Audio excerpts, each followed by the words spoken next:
building a machine. What kind of machine? I think it's to make us stronger. Now, at the council meeting, I told you I had a plan for taking Earth as our own. The heroes of Earth will react. The only way we can counter that is to become super ourselves. Super Squads. Who's leading the science?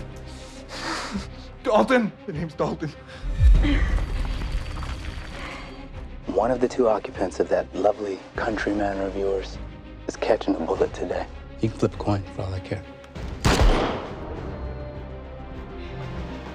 They'll be coming for you. I'm dealing with my own infiltration at the moment. There are scrolls inside the U.S. government. Go!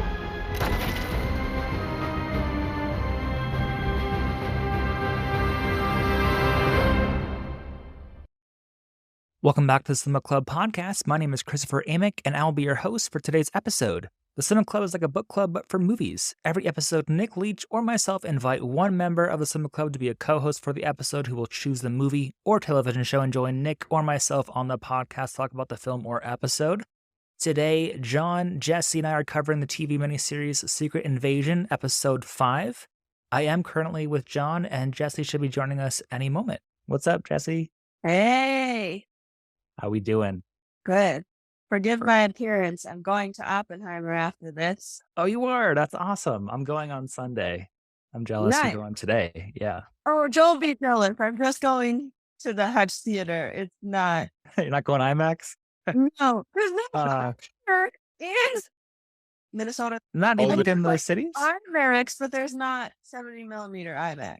Okay. There's only 19 theaters, and Minnesota is not one of them. There used to be one at the zoo, but they closed it. That's annoying. I considered going. It's an hour and like 30 minutes, I think, drive to 70 millimeter. And my little sister was like, we gotta do it. I'm like, hey, if it's really good, I'll go see it again in 70 millimeter. I'm a little bit, Max is too. We're a little bit of like theater snobs. So we went to Thor 4 in an IMAX here, somewhere in the cities. I don't know where it was.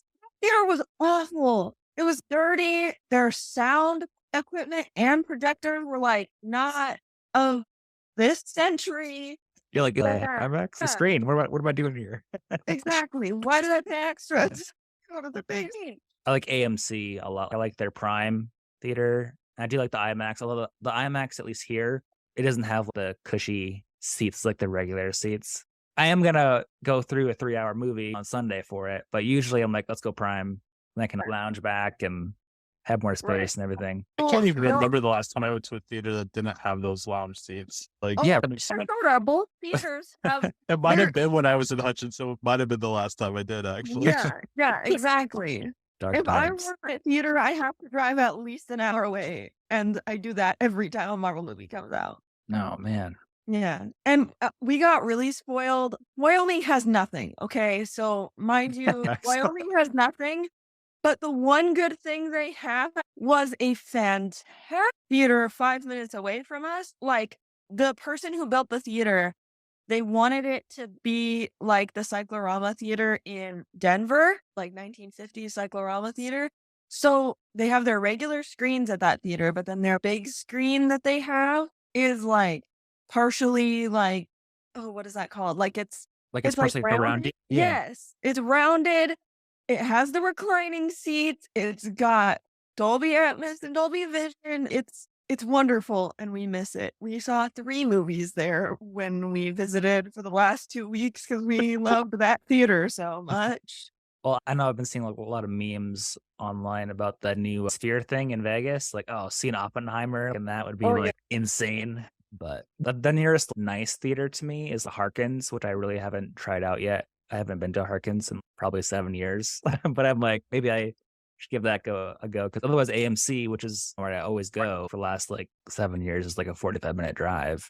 Yeah. Yeah. Otherwise, I have a little shitty theater right next to me too. I went and saw Everything Everywhere All at Once there, and we were like the only people there. But it was a great movie. So All it was. Yeah. that'd be a fun one to do on the podcast, honestly. Oh, Yeah. I would totally be down. I wrote one of my papers for a class I had last semester on it.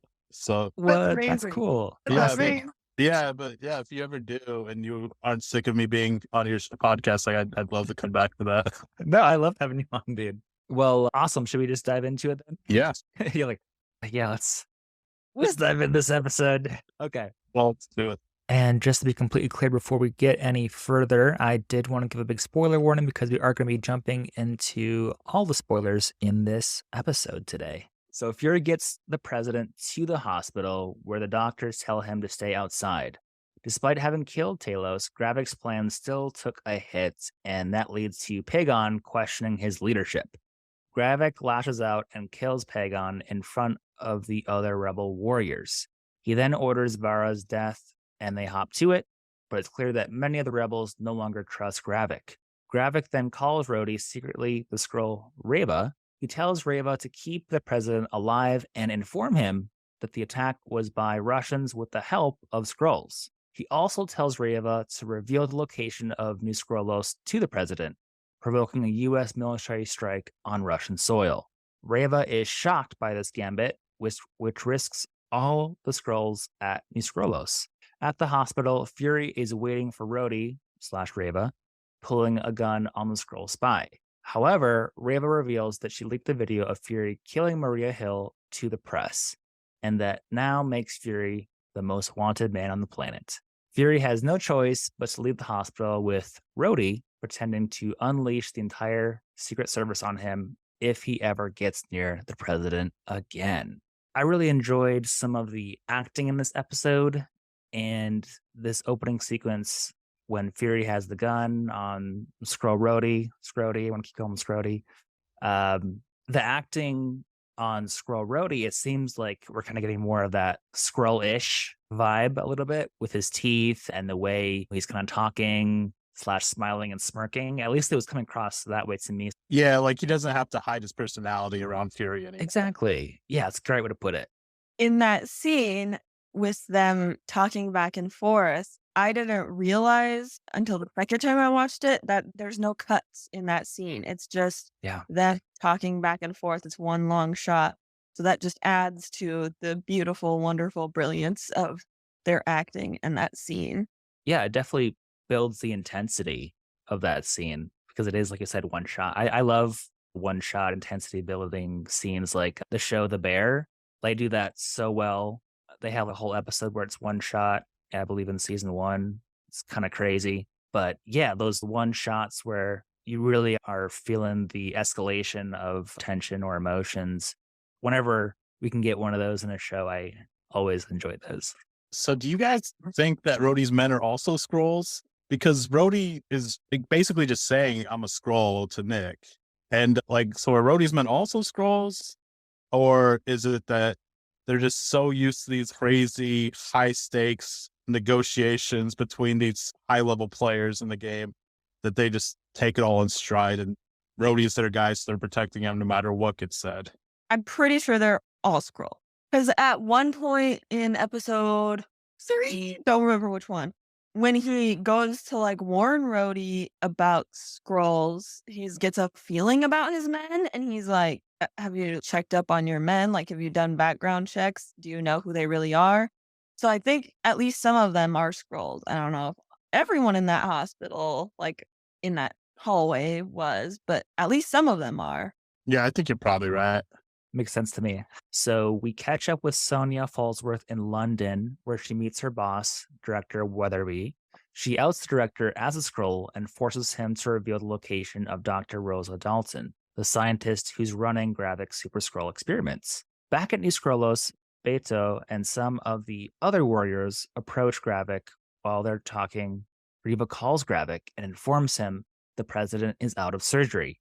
As he's talking on the phone, the rebels gang up on Gravik and try to kill him. But with his skills and his new powers, Gravik takes them all down. Beto is the last one left, and he publicly executes him as a show of strength. Beto dies telling Gravik he's nothing but a monster. Fury heads to a safe house in Brixton, where he finds Gaia waiting for him. He gives her a lesson on the history of Brixton and attempts to talk to her about Talos' death, but she stops him. She tells Fury that she ran away from her father because she knew he would lose, but Fury argues that Talos did not lose. He chose the path of struggle. Fury tells Gaia that she cannot let her grief paralyze her and reveals that Talos told him she's a super Skrull now. Gaia reveals that Gravik only has a few DNA samples, but what he's really looking for is something called the Harvest, a name Fury recognizes. Gaia says that she needs to bury her father, and Fury gives her his keys, telling her to take him to Priscilla. The police arrive, and Fury has to leave. Gaia asks him where to, and he says Finland. So multiple things from this section. First of all, they always say that like to reveal them as Skrulls, you have to kill them.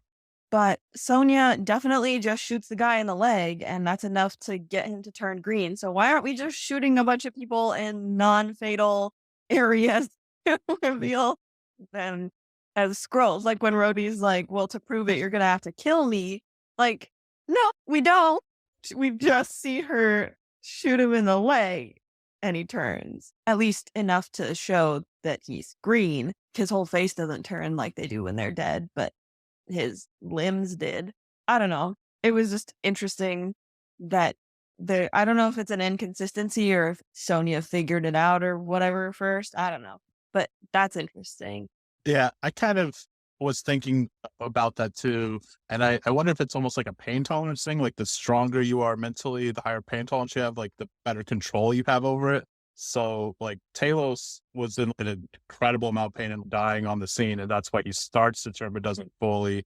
But this director who's lived a pretty cushy life for the last several years, he probably just doesn't have as high of a pain tolerance. I love that.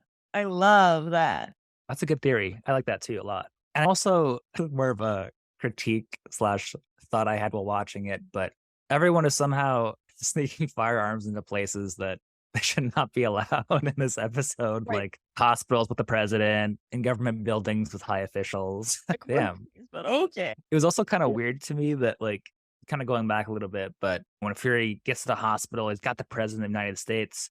There's like 3 people there who are like, oh yeah, okay, cool, let's take him back. In most movies or shows, when the president is injured, there's like 40 people there waiting to take them in. I don't know if this was filmed during the pandemic, and maybe that's why. I just had that thought. Yeah. It was a little off-putting. Maybe they did it on purpose for that reason, but maybe, like you said, maybe it was totally just a pandemic thing and they're trying to limit the amount of actors that are in the same room as each other. Who knows? Right. I do think it was kind of funny when Scrody walks in. He's like, where's the president? And they're just like, oh, he's right here in this room. And he's like, you idiot. That's the president of the United States of America. Anyway, sorry for backtracking.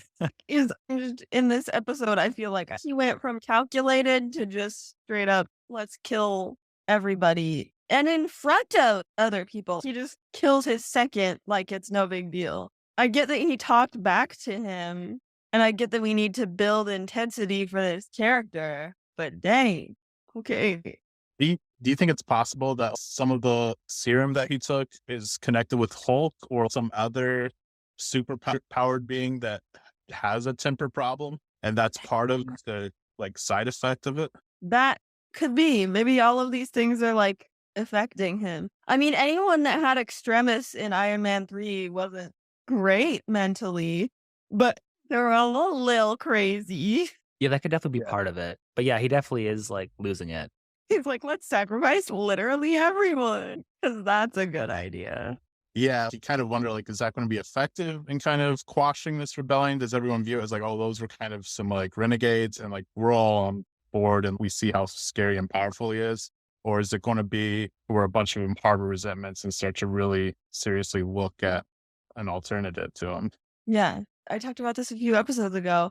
I don't know why he was making such drastic decisions in front of, because Beto is this new recruit, and sure enough, in this episode, we see that he is not jiving with what happens. So, I mean, I like that they included the character of Beto so that we can see that if you do these things in front of people who aren't completely indoctrinated yet, you might literally scare them away, which is what he does, and then fights back at him. But I don't know. I feel like he's not being careful enough in his decisions. But I get that he also has to be drastic to incite change. But little do they know he's willing to get rid of all of them. Like, yeah, go ahead and bomb this place. Yeah, we'll have enough to reproduce, I guess, to populate this Earth once they've all killed each other. Yeah, that is basically his plan. He's like, oh yeah, sacrifices have to be made sometimes. When it's like, I don't know, a solid 75% of your population eventually Yep. going down. Yeah, and even the overall plan of like, let's try to get a nuclear war happening between Russia and the United States and whoever else. Like, even that's just like such a drastic thing. Like, a lot of Skrulls would die in a nuclear war, even if they could survive the fallout because they're okay with the radiation. Right, right. Like, I'm pretty sure if you get hit directly with a bomb, even if it's radiation you can take, pretty sure that still explodes you, but who knows? Yeah. And this is where the crossover between Secret Invasion and Oppenheimer happens, actually. Exactly. Plot twist. It was all leading up to Oppenheimer. One of the critiques that I had when I was watching this episode is that with the loss of Talos, Fury has this conversation with Gaia, and she's like, oh, like the last time I talked to him, it wasn't the greatest conversation. But that's like about it. Yeah. Like, I'm wondering if something got cut out of this episode, or if this is just a writing thing. This is the second time Fury's lost somebody significant to him, we think, and he's not really responding emotionally like we would imagine. Yeah. I mean, it's weird for him not to care, but for Gaia, at least I know they definitely did cut some things out, because in the trailer, there is a shot of her like crying over his body. It looked, if you're looking in the background and stuff in the surrounding like scenery, it looked like it was where he actually died. Like it was in that battle with all the vehicles and on that road. So I don't know if she, in an earlier cut, was at that location also when it all went down, or if she like got there too late or whatever. But she is crying over his body. So I'm kind of sad that they cut that out, because like you said, we don't get that emotion. Nobody's crying over this or like dad. And I get why like some of the Skrulls back at New Skrullos wouldn't, because at that point they were very disillusioned with him and they were over him. But I feel Fury and Gaia should at least be showing more.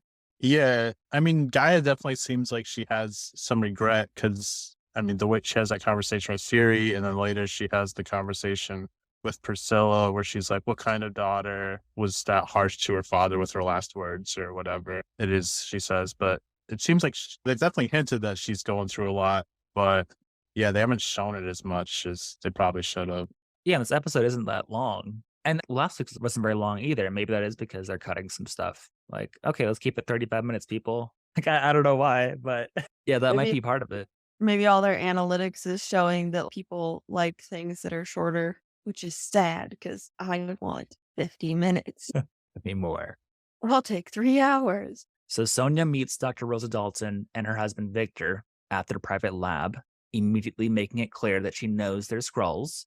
With her agents holding them at gunpoint, she questions Rosa, asking her about the machine she built for the Skrulls. After their conversation, Sonia has her agents burn down their lab. Victor attempts to break free, putting a gun to Rosa's head and threatening to kill her, but Sonia calmly shoots him instead.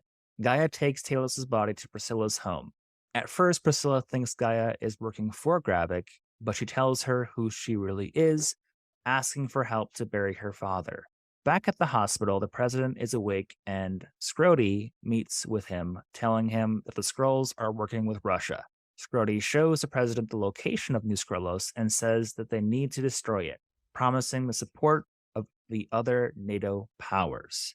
The president is hesitant, as a strike on Russian soil would mean the start of World War III, but Rhodey is convincing, saying that a Skrull invasion would mean the extinction of humanity.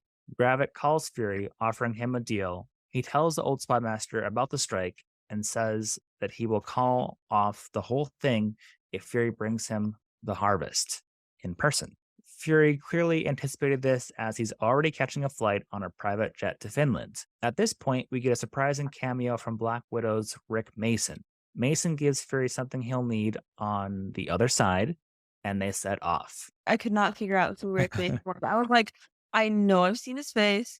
I know he like is a character. Why do I not remember who this is? And then the second time I watched it, I like still couldn't figure it out. So I just IMDb'd it. And I was like, oh, Yes. So where else is he from then? I didn't remember him either. He's from Black Widow. He's a guy who helps her. I think his official title is something like travel liaison or something. So he helps her come up with disguises and get her to where she needs to go and like give her the secret identities. Like, oh, here's a passport under this name. Oh, here's a driver's license under this name. Oh, that's right. Yeah, I remember him now. Yeah. Yeah, I like Mason a lot in Black Widow. So I thought it was cool that he popped up in here and he's flying Fury around in this episode. Yeah, we don't really get to see very much of him, unfortunately, but I really think he's a great actor. I mean, I love his character in The Handmaid's Tale, and him popping up in this show, at least to me, kind of made me think that he may pop up in Thunderbolts potentially as well. So if so, I'm gonna enjoy that cameo, or hopefully a little bit longer stay if he is in Thunderbolts in the future. I'm hoping that that's why they threw him in here as a bridge, because they're already throwing out a couple bridges to the Marvels. And this is the second like direct Black Widow reference we've also had in this series, because they talked about Dreykov a few episodes ago, and now they've brought in Mason. So yeah, like you said, I also really do like that actor. And so I was excited when he came on. And so I was like, ooh, I just couldn't remember his significance. Well, it's hard too when like they're literally on screen for maybe 60 seconds trying to still figure out who the hell this guy is. And quick question, is Thunderbolts going to be a movie or is it a TV show? It's a movie. It is a movie. Okay. Yeah. Was it going to be a TV show for a while? And now it's a movie? No, the one that like has gone back and forth is Armor Wars, which I also feel like they're Okay. building up to in this series also. Like I think this series is kind of like the bridge to the next phase. I know both this and Ant-Man were in phase 5 also, but I feel like this is like really we're in phase 5, guys, and here's the setup for it all. Right. That makes sense then. Okay. Thanks for clarifying. Oh, okay. So the lady scientist, what is her name? Rosa Dalton. Dalton. There you go. Dr. Dalton. When Sonia first gets there, she's talking to both of them and she's like, oh, you scrolls. Is the doctor a Skrull at that point? Or is she human who's like helping them and is kind of a prisoner? Because the way she was acting in that episode, I was under the impression she was taken over and was a Skrull, but the way she was acting was a little too like less battle minded and more scared, I guess. Yeah, you're right. I hadn't really thought about that, but now that you're mentioning it, like, yeah, she did seem like there must have been a reason that Sonia was like going right for her and like realizing like, no, I want to talk only to her. Because the husband was very combative, like, no, we're not going to tell you anything, etc. And he's even willing to put a gun to her head. And you don't normally do that to your wife or your partner like that. And so, yeah, it seems very likely that she definitely was not viewed by him as being fully on board if she was a Skrull. Yeah, I had a similar thought process. I was like, oh, wait, is Rosa Dalton a Skrull or not a Skrull? But I think she is. But I don't think she's in the same mindset as Victor, her husband. Yeah. But it definitely could be like that she is just a normal doctor doing her thing for the Skrulls, I guess, too. They've only got one more episode left, so I don't feel hopeful, but it would have been nice to get a little more explanation or context on what she is. And okay, so all of the scenes with Sonia have been fantastic, right? Like they've been great. I feel like they're also just kind of throwing her in for fun at this point because she's not connecting. I mean, they had them in the car together this episode, so that's nice, and like it gave some like good exposition on what the harvest is. But I don't know. I feel like they're just kind of sprinkling her in to have this fun. Oh, female Nick Fury. No. No, I feel you on that one. I mean, if you can't tell, this is the episode I'd like so far, honestly. Yeah. Yeah. Okay. I was feeling it last week, and this one just feels like it's a little bit all over the place. Like it's not synchronized. Yeah, It's I was just jumping around worried too much. about it. Yeah, I was like, I hope they do a good job having questions and leading out because I don't have a ton to say about this episode. Not that it was awful because, like you said at the beginning, there are some really good acting moments. Yeah, But yeah. unfortunately, if the acting moments are cut together weird and don't give enough connection and context, that's all they are. I mean, y'all are acting your socks off and like, wow, I'm rooting for you because of that. Like, I identify myself as an actor also. So those are some of my favorite moments in media. If an actor is going at it and they're doing good, I love it. But if the script and the direction and the cutting is also off, even the best actor can't save it. True. True. Yeah, there's a lot of movies that have great acting and the movie itself falls flat. So yeah, I totally get what you're saying. And it's interesting because normally the fifth episode, the penultimate episode, is like, oh, we're raising the stakes and everything's getting crazy and we're getting you ready for the finale. And this one was like, I feel like they're raising the stakes, but they're doing it in all the wrong ways because I don't care. Right. It felt like a filler episode, honestly. Yeah. Like it was cutting like 5-minute sequences together for 35 minutes is what it kind of felt like. Things were progressing forward, I guess, story-wise, but I don't know, it just felt like you're running around at a party, like jumping in on conversations and then going to the next thing. That's a perfect way to explain it. Yeah, there's a lot of short little 2-3 minute scenes that are like, oh yeah, they're well done, but yeah, they're like, wait, why are we going from this to this to this? It was a little bit harder to follow. Also, I wasn't thrilled. Like, I loved Tony as a character. Like, she's one of my favorite characters that's been introduced because, like the British female version of Nick Fury is just a really like fun contrast. See how similar they are, but like also very different personalities. But also the line she says when she shoots Victor of like, all men in our species are a bunch of gaslighters. And I was like, wow, that's an extremely sexist thing to say. Like, I'm all for like the version of feminists that's like, let's give women more opportunities and rights, but like, I'm not for that like anti-men element that comes in with some of like the hardcore feminism. Well, I said a few episodes ago. Exactly. Right. I hear what you guys are saying. At least at the end of the day, where it's like, oh, not all men. Yeah. At a minimum, it is generalizing at the end of the day, which it may just be her experience that she's coming from, honestly. And that's, I guess, how I usually view those things in film. It's like, oh, well, that's the character's experience with it.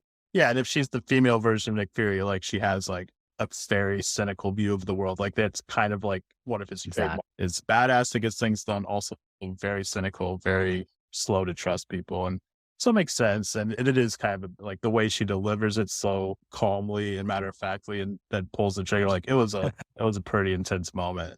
But yeah, especially when you take into the fact that like I think she's the head of MI6. Is that correct? Yeah. I think so. Like when you're dealing with that high level of intelligence and you're just that realm and you're dealing with all these high level criminals who are extremely smart, but also extremely manipulative. And then all these spies and stuff from other countries and stuff like that. You're dealing with a lot of people with pretty loose morals.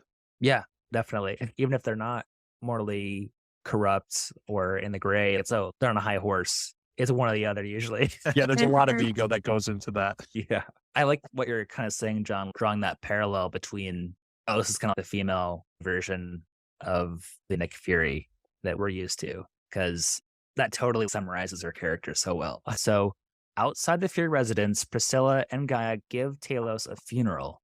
The funeral requires an offering, which Gaia provides, her mother's ring. The young scroll doesn't know the funeral prayer, but Priscilla recites it instead. She bids him a final farewell in the scroll language, saying, "Travel well to your beyond father." After the funeral, the two of them go back inside. Priscilla says that she loves the house, talking about how she first got it and how she and Fury built a life together there. Guy asks her if Fury ever saw Priscilla in her own skin, which offends the older scroll. Priscilla tells her off, then composes herself and says that when it comes to facing down her would-be assassins, she would rather do it right there in her own home. At that very moment, the Skrull strike team Gravik sent attacks, leading Priscilla and Gaia to take cover while they arm up. Despite the army of rebels who come after them, two Skrulls manage to hold their own and survive. Yeah, I actually really loved the dialogue between Gaia and Priscilla there. I thought it was just really well done. I think it was at the beginning of this conversation where she's talking about like what kind of daughter says those kinds of harsh things to her fathers like the last time she sees him. And then Priscilla's being kind of comforting, like, no, like you thought you would see him again and you thought you could prepare that. And so like, don't be too harsh on yourself. And then Gaia like asks that incredibly personal lead question even, and then like tries to back it off when Priscilla gets offended. She's like, no, I didn't mean to offend. And Priscilla's, no, you did. Like you meant to offend. That's why you said that. I thought, I was like, wow, she just calling her out. I was just going to say, I think that is kind of a parallel between an older generation of a scroll and a newer generation of a scroll. I think we kind of see some of those parallels in different generations today in our world, where generations of people are like, hey, you should be comfortable being 100% yourself with your partner. And I think a lot of times, especially like further back, but it was a lot more compromise / we do what's more safe or what makes people feel more comfortable when it comes to relationships sometimes. So I think we're kind of seeing a little bit of that parallel here too, which I enjoyed in the writing. I agree with what you were saying, and that's exactly what I was going to say too. It's interesting, and I really liked that dialogue because I think it is a good parallel of today. Less so the generations that the two of them are portraying. Like you said, I feel like the generation that we experience in real life is maybe a little bit older and more traditional that would have something like that to say, because they did live in a world where there were stricter guidelines on how to be in a relationship, in a marital relationship specifically, and like what the roles were in that and what you give up of yourself and what you compromise of yourself to make those relationships successful. And now we very much are in an age where everybody is like, no, we accept people for who they are, like 100%, and you should be free to be 100% who you are. So I did enjoy that dialogue a lot, and I thought they did a good job of portraying that. I would have liked to have seen the answer, but I also like that they didn't give it to us, because then we're just like Gaia in that. Like, we still don't know, and we also just feel awkward and want to go crawl in a hole after we said that. Yeah, I think that again is a good reminder that Gaia's character is probably around 30 years old in human years here. So I assume, because scrolls live like forever, still kind of navigating and understanding her people's culture, which we even see with the funeral scene. Like, oh, she doesn't know the correct procedural words to say in that ceremony. And I like, again, I think it is really cool just kind of seeing that older and newer generation of scroll sequence that we get to see here. This is honestly my favorite 5-minute clip of this episode, honestly. Yeah, and that's a good point too.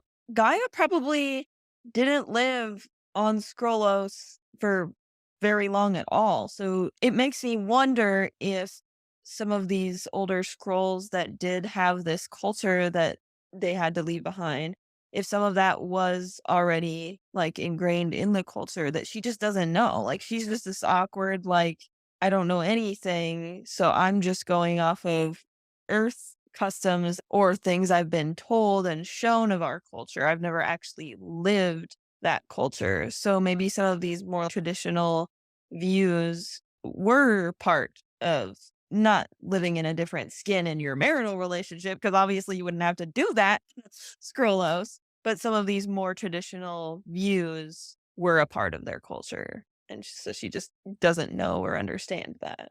Yeah, I also really enjoyed the back-to-back fight sequence with Gaia and Priscilla.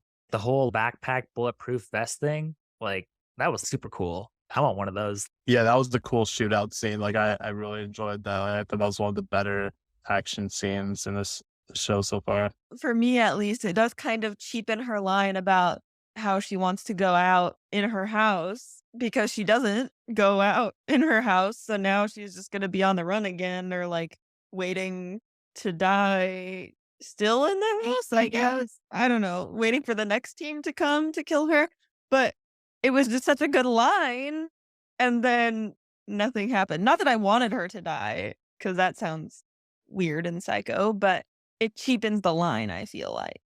Yeah. Do you think she was resigned to like dying, but then when she realizes that maybe Gaia has some hope or some potential to do some good here, like maybe I can help Gaia with this, and maybe this whole situation isn't quite as hopeless as I thought.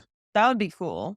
That would be great, and I would love if that where it goes. It just goes back to how this episode just didn't do a very good job of explaining things, because it would have been great if they had explained that or shown a change in her face, like, oh, I can like get back in the game and I can be a part of this and I can help Gaia. Did she go on the run with Guy afterwards? I don't remember. I don't remember either. I'm hopeful that they team up here a little bit in the last episode. And like you were kind of saying, it was kind of maybe a surface level interpretation that maybe she is like, oh, I can help Gaia. I can be more of a mentor to Gaia. So maybe we'll see that in the finale. And maybe we'll see a Fury reunion too between Priscilla and Nick. That'd be kind of cool. And I feel like there's a lot of things I want them to finish up with episode 6, but with how short the last couple are, I don't know if they'll be able to or not. I agree. And I'm so sad because last episode, I was just talking about how, oh, they're doing such a good job of answering every single question.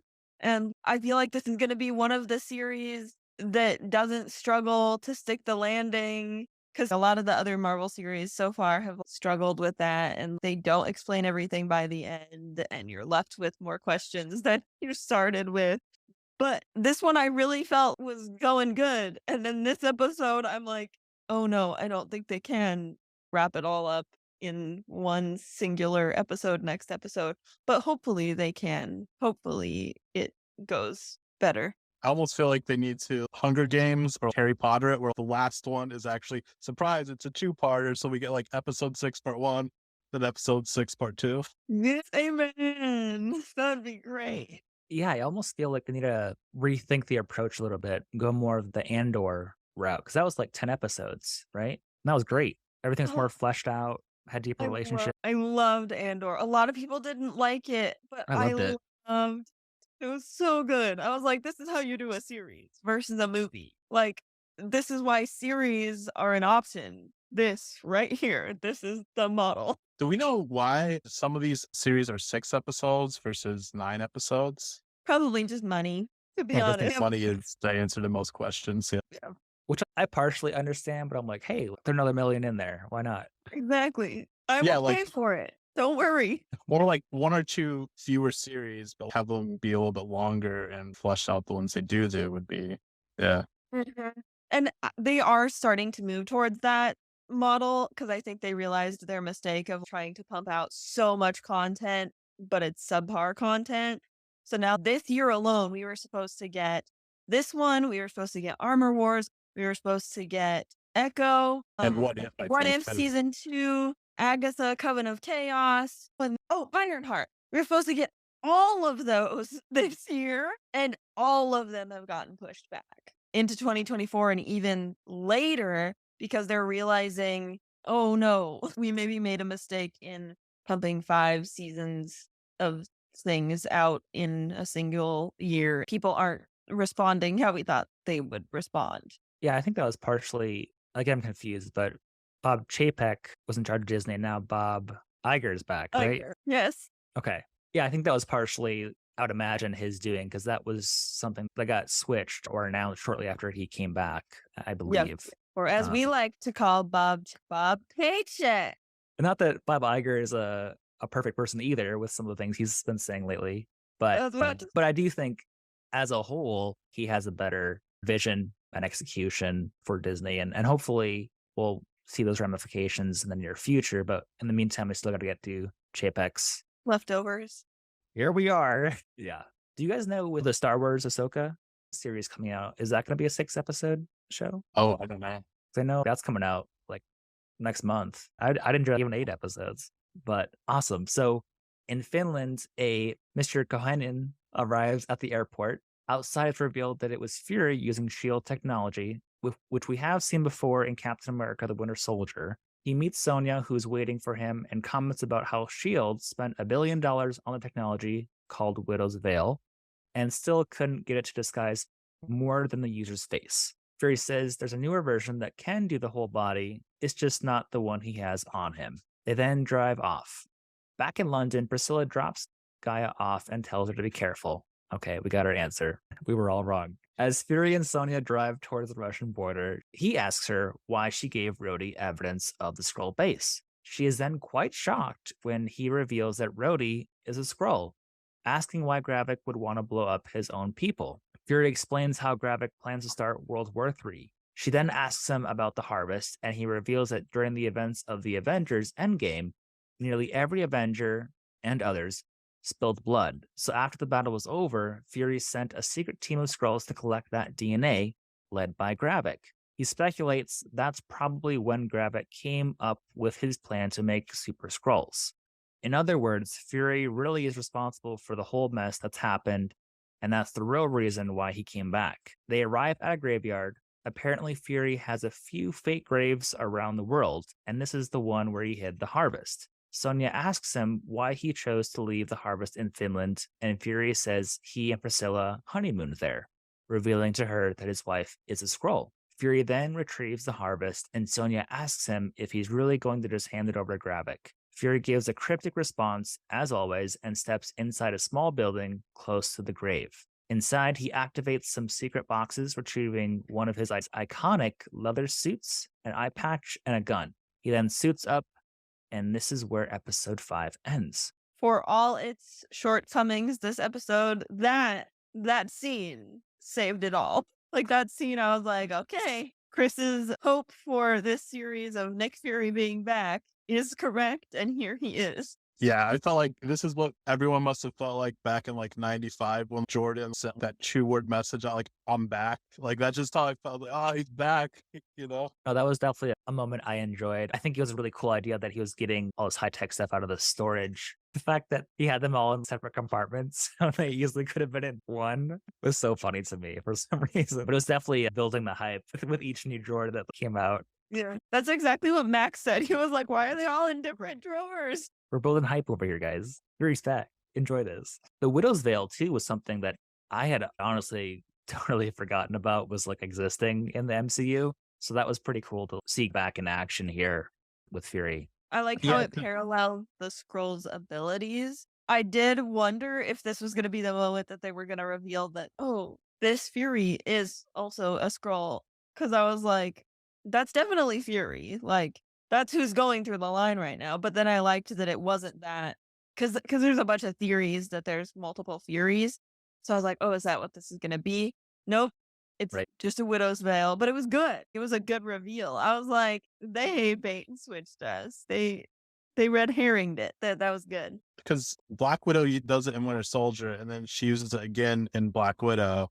Is this the first non-Scarlet, not Scarlett Johansson, that's the actress's name, but other than Natasha, is he the first one that would use it? Sharon, as Power Broker, she does use it in Falcon and the Winter Soldier series, but only like once, I think. So the tech is definitely out there. She used to be former S.H.I.E.L.D., though, so she may have just jacked that when she left. Okay.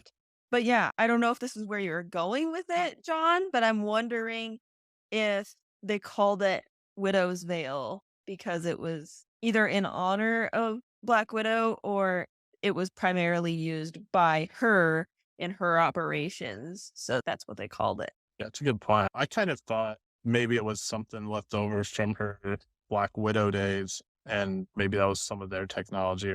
But yeah, it makes more sense that it's probably S.H.I.E.L.D. technology. Well, I mean, Black Widow was S.H.I.E.L.D. for a lot of her life. So yeah, no, I was meaning like when she was working as the Black Widow program. Oh, I got you. Something I enjoyed was just kind of the details they had in that airport when Disguised Fury is kind of going through security there.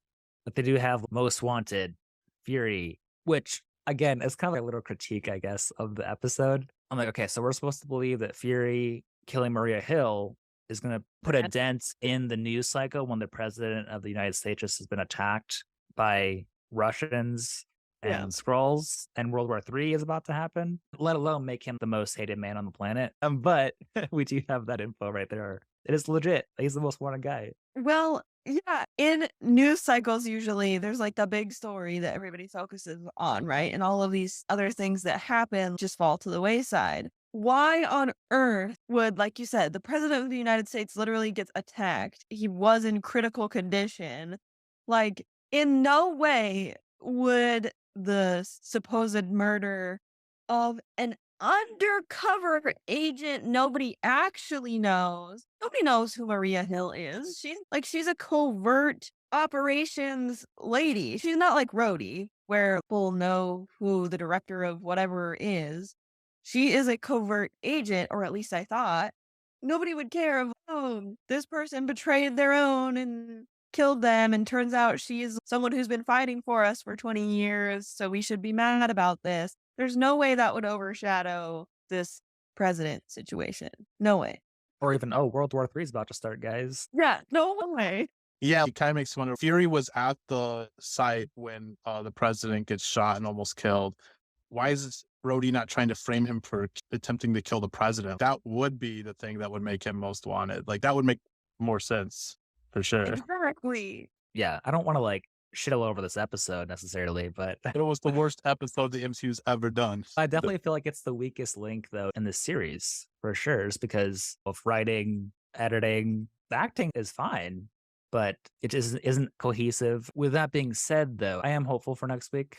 It's kind of been a roller coaster ride, I think, with this series, but I am hoping that next week we get some cool reveals of who the Skrulls have actually infiltrated. I'm interested to see if there's any surprise characters that have been taken over by Skrulls. Return of Iron Man, but as a Skrull. It was somebody who's just been hiding away, trying to like perfect the Tony Stark vibe, and they just are out of the loop of what happened to him. They've just been studying him for years. They're like, okay, I'm ready. Oh, wait, he died? I'm hoping we actually get a big battle, because I have been saying for a couple episodes now, I feel they just keep ramping up a fight, and a fight never really happens. Even the president one, like, yeah, he was in critical condition, but he didn't die.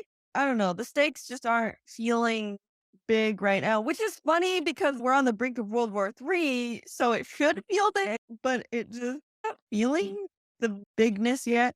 So I hope we do get that, oh, this is not good moment in the next episode. Yeah, I agree with what you're saying, because it feels almost more like this is what a Black Widow TV show would have looked like.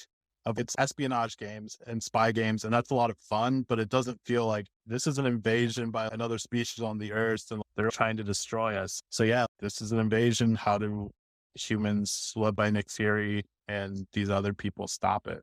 Yeah, and I'm guessing that Gaia's going to play a big role in it, just because she'll be actually able to go up against Gravik with their abilities. Yeah. And I hope she can like amass some supporters, because I don't know if she can do it. I don't know. Yeah, that's one of the consistent tropes in like I think every MCU movie, and also I think it's been in all the TV shows. Somewhere in the last finale, there's two very similarly powered people who they're the headline out of the fight. And so yeah, her versus Gravik, it feels almost inevitable that they go head to head. Yeah, it's a good point, John, because in Moon Knight, that's a perfect example where, oh yeah, it's 1v1 kind of situations happening around the finale of the show. So that's what I'm guessing we'll probably see, like you said, in this finale as well. Yeah, I think the big question Jesse was pointing out, is this going to feel big or is this going to feel just still fairly isolated thing? And I'm really hoping that it is big. Yeah, like you actually have world leaders that are about to push the button or about to whatever. I would very much like on edge of seat. Thank you, please. Yeah, which they could do with Scrody easily. So with that being said, are you going to go see Oppenheimer this week, John? So I was going to, but then my car broke down yesterday. So it's actually at the gas station. After this, I'm going to go try to see if I can get it figured out. I'm so sorry. Car trouble's the worst. I'll definitely see Oppenheimer. I just still depend on when I get my car fixed, whether it's this weekend or whether it's like next week sometimes. Right on. I'm excited that you guys are going to go see it. I'm curious what you guys think afterwards. Are y'all seeing the Barbie movie? I've heard it's really good. The commercials for it did not win me over. Who's this movie for? Because it feels like you would gear a Barbie movie for little kids, like little girls especially. But then it's PG-13 and it's got more adults comedy vibe almost. So I don't know who it's for, but then the reviews have been really good. So I don't know. I'm torn. I feel like it's definitely for the Barbie fans who are older. It's not for the little girls because it's also rated PG-13. So pretty sure it's just for all of us nerds who grew up with Barbie that are excited for this movie. this is gonna go off the rails, but I like Barbie movies, meaning I like the animated, computer-generated early 2000s Barbie movies. So I hope that they throw some references to those in, but I don't have high hopes for that because this is very commercialized, and I think they're just focusing on Barbie, the Barbie doll, the Barbie character, not the old Barbie movies, but I'm excited. Max and I are seeing that also. Are you one of these people that's going to go see Oppenheimer and then turn around and see Barbie as like kind of a palate cleanser? So we're waiting for our outfits to come in for Barbie from Amazon. They're supposed to be delivered today, so we'll see. But yeah, that was the original plan, was we were gonna see them back to back. With that being said, let us know if you're going to be seeing Barbie or Oppenheimer or maybe even both this weekend. And go ahead and plan to join us next time as we dive into the season finale of Secret Invasion. And if you haven't already, please go ahead and join the Cinema Club Facebook group at facebook.com/groups/CinemaClubTCC. And listen to us on iTunes, Spotify, Stitcher, Google Play, anywhere else you get your podcasts. We are also on YouTube now, and the YouTube channel is titled The Cinema Club Podcast. And finally, we are completely supported by you, our listeners. So if you are loving the show and if you are feeling generous, please consider clicking the support button on our website. You can check that out at podcasters.spotify.com/pod/show/the cinema club. Thank you so much, and we will see you on the next one.